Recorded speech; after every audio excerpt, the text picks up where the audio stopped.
జాతీయవాద జర్నలిజానికి అసలైన వేదిక నేషనలిస్ట్ హబ్ ని సబ్స్క్రైబ్ చేసుకోండి. నోటిఫికేషన్స్ కోసం బెల్ ఐకాన్ పై క్లిక్ చేయండి. నమస్తే, welcome to Nationalist hub. Lok Sabha ఎన్నికల వాతావరణం తెలంగాణలో కాస్తంత నీరసంగా ఉంది. ప్రతిపక్ష బీఆర్ఎస్ అభ్యర్థులు నిర్లిప్తంగా ఉంటే అధికార కాంగ్రెస్ అభ్యర్థులు ఉండాల్సిన మోతాదులో ఊపు కనిపించడం లేదు.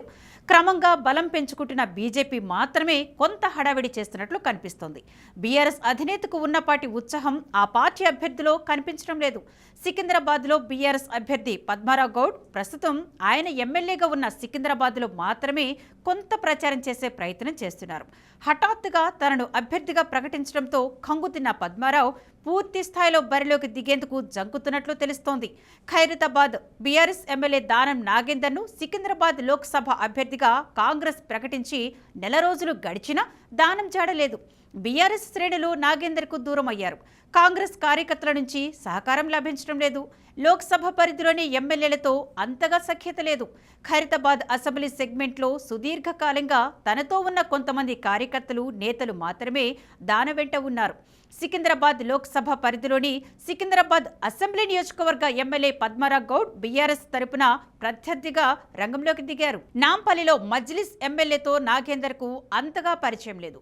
నాంపల్లి ఎమ్మెల్యే మాజిద్ హుస్సేన్ తొలిసారి అసెంబ్లీకి ఎన్నికయ్యాడు. దీంతో మాజిద్ హుస్సేన్కు సెగ్మెంట్ పై గ్రిప్ లేదు. ఇక సనత్ నగర్ ఎమ్మెల్యే తలసానితో దానంకం సత్సంబంధాలు లేవు. జూబ్లీహిల్స్, అంబర్ ఎమ్మెల్యేలతో నాగేందర్కు ఉన్న పరిచయాలు అంతంత మాత్రమే. మొత్తం పరిస్థితిని అంచనా వేసిన తర్వాత గెలుపు కష్టమని దానం భావించినట్లు తెలుస్తోంది. బీజేపీ అభ్యర్థి కేంద్ర మంత్రి కిషన్ రెడ్డి అన్ని అసెంబ్లీ సెగ్మెంట్లను చుట్టేస్తున్నారు. తాను చేసిన అభివృద్ధి కార్యక్రమాలను ప్రజలకు చెబుతున్నారు. కేడర్తో కలుపుగోలుగా ఉంటూ జనంలో కలిసిపోతున్నారు. గ్రేటర్ పరిధిలోని సికింద్రాబాద్, మల్కాజ్గిరి, హైదరాబాద్ లోక్సభ సెగ్మెంట్లలో బీజేపీ దూసుకుపోతోంది. సికింద్రాబాద్, మల్కాజ్గిరి స్థానాల్లో గెలుపు తమదే అని ఆ పార్టీ నేతలు పూర్తి విశ్వాసంతో ఉన్నారు. హైదరాబాద్ పార్లమెంటు పరిధిలో బీజేపీ తరపున బరిలోకి దిగిన డాక్టర్ మాధవీలత ప్రచారంలో కొత్త పంథా అవలంబిస్తున్నారు.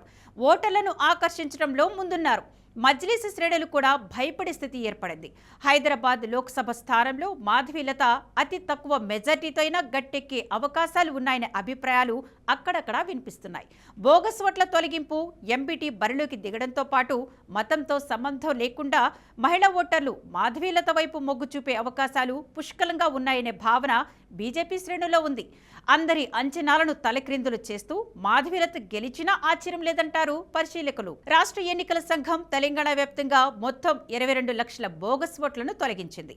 ఇందులో 10 లక్షలకు పైగా బోగస్ ఓట్లు కేవలం గ్రేటర్ పరిధిలోనివే. నిర్దిష్టంగా చెప్పాలంటే హైదరాబాద్ లోక్సభ పరిధిలో 2,78,000 బోగస్ ఓట్లు, సికింద్రాబాద్ పార్లమెంటు స్థానంలో 1,36,000, మల్కాజ్గిరి పరిధిలో 1,49,000 బోగస్ ఓట్లు తొలగించినట్లు పత్రికా కథనాల ద్వారా తెలుస్తోంది. ఎన్నికల సంఘం అధికారికంగా 22 లక్షల బోగస్ ఓట్లు తొలగించినట్లు ప్రకటించింది. ఈ బోగస్ ఓట్లలో అత్యధిక భాగం మహిళా ఓట్లే బోగస్ లెక్కలో ఉన్నట్లు తేలింది.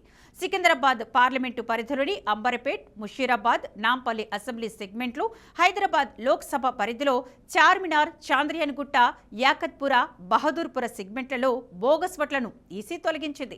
మల్కాజ్గిరి పరిధిలోని ఉప్పల్, మేడ్చల్, కంటోన్మెంట్ అసెంబ్లీ నియోజకవర్గాల్లో భారీ ఎత్తున బోగస్ ఓట్లను ఈసీ రద్దు చేసింది. రాష్ట్రంలో అధికారంలో ఉన్న కాంగ్రెస్ పార్టీ సహా అనేక సంస్థలు, పౌర స్పందన వేదికల నుంచి ఈసీకి ఫిర్యాదులు అందడంతో చర్యలు తీసుకుంది. మొత్తంగా హైదరాబాద్ లోక్సభ స్థానం మునిపెన్నడూ లేని విధంగా బీజేపీకి మరింత అనుకూలంగా మారిందనే వాదనలు ఉన్నాయి. మల్కాజ్గిరిలో అధికార కాంగ్రెస్, విపక్ష బీఆర్ఎస్ అభ్యర్థులు ఇద్దరూ ఏమాత్రం ఆసక్తి ప్రదర్శించడం లేదని తెలుస్తోంది.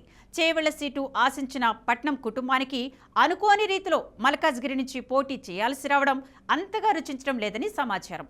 నియోజకవర్గానికి కొత్త కావడం, బీజేపీ అభ్యర్థి ఈటెలతో పోల్చుకుంటే అంతగా పేరు ప్రఖ్యాతులు లేకపోవడం కాంగ్రెస్ అభ్యర్థి సునీతా మహేందర్ రెడ్డికి ప్రతికూలంగా మారాయి.